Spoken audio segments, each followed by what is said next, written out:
Good evening everyone. তো গতকালকে ছিল মঙ্গলবার, আর গতকালকে তোমাদের দাদাভাইয়ের সাথে আমি একটু চলে গেছিলাম চাকদা। কদিন ধরে মন মেজাজটা একটু ভালো নেই, চারিপাশে এমন খারাপ খারাপ ঘটনা ঘটছে যার জন্য মনটা খুব খারাপ ছিল।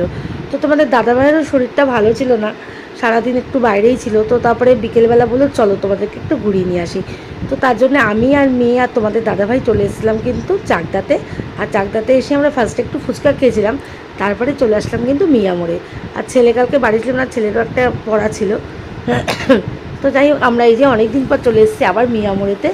আর এখানে এসে এখন দেখলাম যে এখানে গেট আপটা অনেকটা ভেতরে চেঞ্জ হয়েছে, আর ভ্যারাইটিস কিন্তু অনেক পেস্ট্রি এসছে। যেমন এখন আমের সময় পাকা আম, কাঁচা আম, এই যেগুলো হচ্ছে কাঁচা আম, ভ্যারাইটিস অনেক রকমের কিন্তু পেস্ট্রি, কেক, অনেক ভ্যারাইটিস কিন্তু জিনিসপত্র ইনক্লুড হয়েছে। আর তার থেকেও বড়ো কথা, এই যে বড় বড় যে কেকগুলো, এগুলো দেখতে এত সুন্দর লাগে, এত সুন্দর ডিজাইন, কেকগুলো কিন্তু দারুণ লাগে। এগুলো জাস্ট বার্থডে কেক, শোকেসে রয়েছে সাজানো, তা তোমাদের সাথে একটু শেয়ার করছি।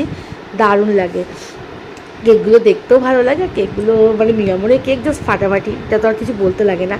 তো আমরা যে উদ্দেশ্যে এসেছিলাম সেটা হচ্ছে, আমরা মানে মেন যেটা উদ্দেশ্য ছিল যে ফিশ চপ খাবো একটা করে, আর হচ্ছে এই চিজ কন্ডল, দুটোই কিন্তু খেতে ফাটাফাটি। তো আমরা এটাই নিয়ে নিয়েছিলাম তিনজন। আর এটাই দেখো, এই যে তিনটে প্লেটে আমরা তিনজন এটা নিয়ে নিয়েছি। আর এটা কিন্তু আমরা ভেতর থেকে দাঁড়িয়ে খেয়েই তবে বাড়ি এসেছি। তো শর্ট ভিডিও কেমন লাগলো তোমরা অবশ্যই বলো। চলো, টাটা।